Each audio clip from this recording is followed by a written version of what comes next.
Hare Krishna everyone, welcome back to Shravanam Diaries podcast. I'm your host Sulalita Devidasi and we are continuing to read the teachings of Queen Kunti by His Divine Grace Srila A.C. Bhaktivedanta Swami Prabhupada. Hare Krishna. This is chapter number 16, which is entitled Returning to Our Natural Consciousness. The only truly worthwhile books are those like Srimad Bhagavatam and Bhagavad Gita. In the Bhagavatam 1.5.10-11 it is said, Nayadvachaschitra padam harir yasho jagat pavitram pragrinita karhichit Tadvayasam tirtham ushanti manasa nayatraham sa niramantyu shekshayah. Quote, those words which do not describe the glories of the Lord, who alone can sanctify the atmosphere of the whole world, the whole universe, are considered by saintly persons to be like unto a place of pilgrimage for crows. Since the all-perfect persons are inhabitants of the transcendental abode, they do not derive any pleasure there. So they do not derive any pleasure in those words which do not describe the glories of the Lord. Jai. Tadvagvisargo janatagha viplavo yasmin pratishlokam abadhavadyapi namanyanantasya yashonkitani yat shrinvanti gayanti grinanti sadhava. Quote, on the other hand, that literature, which is full of descriptions of the transcendental glories of the name, fame, forms, pastimes, etc., of the unlimited Supreme Lord, is a different creation, full of transcendental words directed toward bringing about a revolution in the impious lives of this world's misdirected civilization. Such transcendental literature, even though imperfectly composed, are heard, sung, and accepted by purified men who are thoroughly honest. Jai, Haribol, Haribol. Wow, I remember that literature which is full of descriptions of the glories of the name, fame, forms, pastimes of the Lord is like glorious, but I don't remember this line that it's directed toward bringing about a revolution in the impious lives of this world's misdirected civilization. Spiritual revolution. Jai. Any literature that has no connection with God is just like a place where crows take enjoyment. Where do crows enjoy? In a filthy place. But white swans take pleasure in nice clear waters surrounded by gardens. So even among animals there are natural divisions. The crows will not go to the swans, and the swans will not go to the crows. Similarly, in human society there are men who are like crows and men who are like swans. The swan-like man will come to the centers of Krishna consciousness where everything is clear, where there is good philosophy, good transcendental food, good education, good intelligence, everything good. Whereas crow-like men will go to clubs, parties, naked dance shows, and so many other things. So many other such things. Keeping in mind the revolution in the revolution in the impious lives of this world's misdirected civilization. So it's meant to revolutionize crow-like people. So the Krishna consciousness movement is meant for swan-like men, not for the men who are like crows. But we can convert the crows into swans. That is our philosophy. Those who were crows are now swimming like swans. That is the benefit of Krishna consciousness. Haribol. The material world is the world where swans have become crows. In the material world, the living entity is encaged in a material body, and he tries to gratify his senses in one body after another. But the reestablishment of dharma will gradually turn crows into swans. For example, a man may be illiterate and uncultured, but he can be converted into an educated, cultured man by training. This training is possible in the human form of life. I cannot train a dog to become a devotee. That is difficult. Of course, that also can be done, although I may not be powerful enough to do so.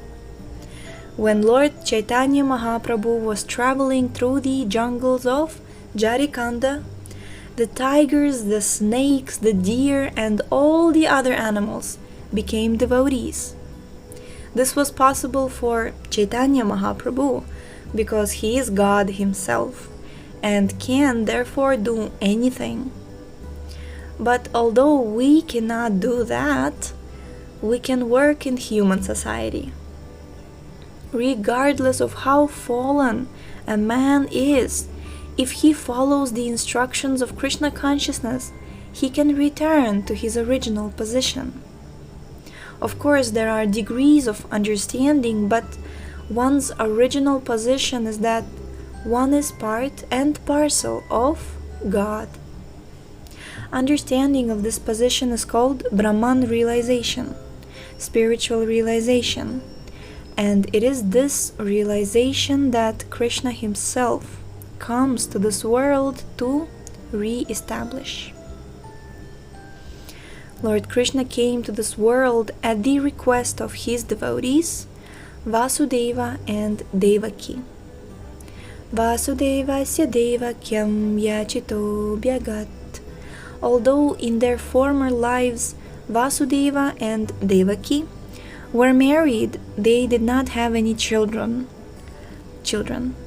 They engaged themselves in severe austerities, and when Krishna came before them and asked them what they wanted, they said, "We want a son like you. That is our desire."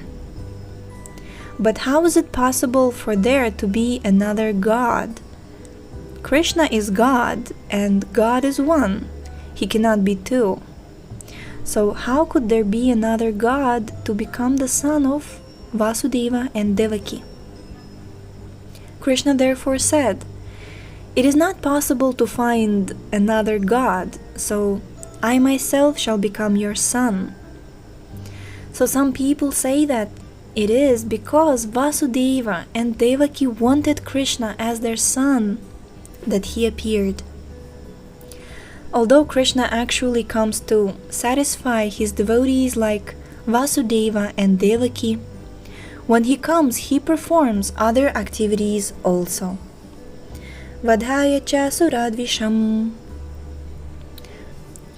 The word vadhaya means killing, and suradvisham refers to the demons, who are always envious of the devotees.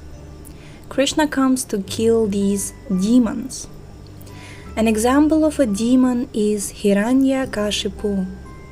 Because Prahlada Maharaj was a devotee, his father, Hiranyakashipu, was so envious that he was prepared to kill his own son, although the little boy's only fault was that he was chanting Hare Krishna.